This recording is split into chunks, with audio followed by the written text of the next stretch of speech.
امن کیوں ضروری ہے کہ جس کے لیے کسی نے کہا کہ امن کے لیے جنگ ضروری ہے، تو جنگ بھی کرنی پڑے اور امن قائم کرنا پڑے تو تب بھی امن لازم ہے، امن ہر حال میں قائم کرنا ہے۔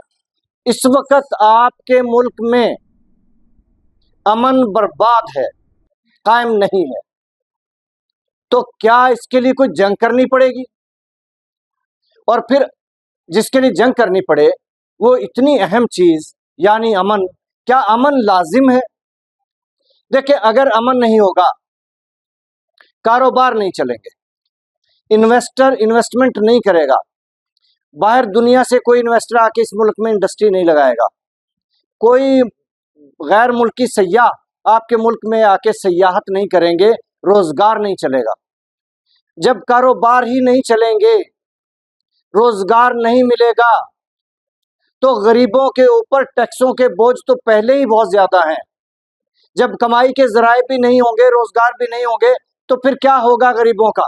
تو غریب بھوک سے مریں گے، بیماریوں سے مریں گے اور چیخیں گے، چلائیں گے۔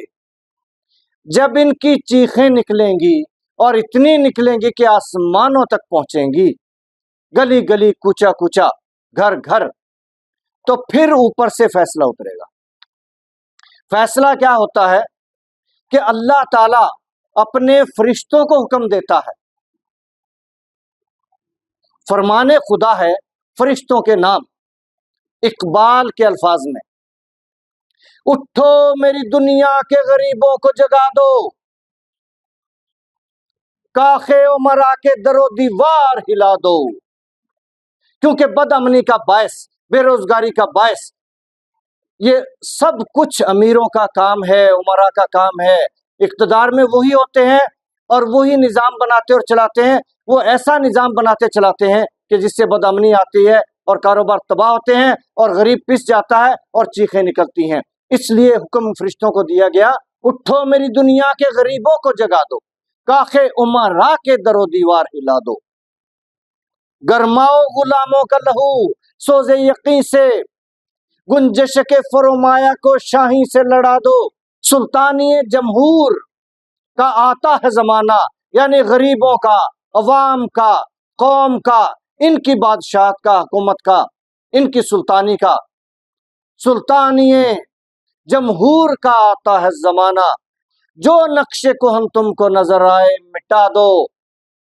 تمام پرانی روایات ختم کر دو، باطل نظام کو جڑوں سے اکھاڑ دو اور وہ نظام لاؤ جس کے لیے آپ کا یہ ملک بنا، یہ آپ کی مقدس دھرتی وجود میں آئی۔ پاکستان کا مطلب کیا؟ جس مقصد کے لیے پاکستان حاصل کیا تھا اس مقصد پہ آؤ اور باطل نظام کو جڑ سے اکھاڑ دو، جو نقش کہن تم کو نظر آئے مٹا دو۔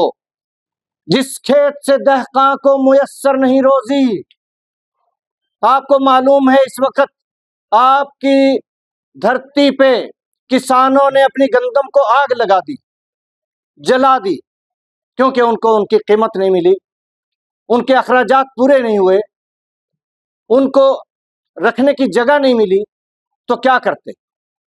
جس کھیت سے دہقاں کو میسر نہیں روزی، اس کھیت کے ہر خوشہ گندم کو جلا دو۔ وہ انقلاب لاؤ، ایسا انقلاب لاؤ کہ غریبوں کو ان کے حقوق ملے، مزدوروں کو ان کے حقوق ملے، کسانوں کو ان کے حقوق ملے، کلمے کی زمین پہ کلمے کا نظام آئے، اور کلمے کا نظام آئے تو تعلیم سب کے لیے اور فری ہو، ہنر سب کے لیے اور فری ہو، اس قوم میں اتنا روزگار ہو کہ کوئی بے روزگار نہ رہے، صنعت اور ٹیکنالوجی ہو، عدل اتنا ہو کہ کوئی کسی کا حق نہ کھا سکے، دنوں میں فیصلے ہوں، درست فیصلے ہوں، امن اتنا ہو دروازے کھلے چھوڑ کے سو جاؤ، کسی کو ڈر نہ ہو چوری کا، عدل ہو، امن ہو، خوشحالی ہو، صحت کا نظام ایسا ہو کہ ہر شہری کا علاج، ہر فرد کا علاج، ہر پاکستانی کا علاج معیاری اور مفت ہو، وہ نظام لاؤ۔ زراعت کا نظام لاؤ، یہ زرعی ملک ہے، اس کی پیداوار پوری دنیا کھا سکتی ہے، اور ہم باہر سے چیزیں منگواتے ہیں کھانے پینے کی۔ نظام لاؤ، صفائی کا نظام، ٹریفک کا نظام، توانائی کا نظام. ہمارا دفاعی بجٹ 2000 ارب روپے سالانہ ہم آئی پی پیز کو دے رہے ہیں، تقریباً مفت کہہ لیجئے 2100 ارب روپے سالانہ.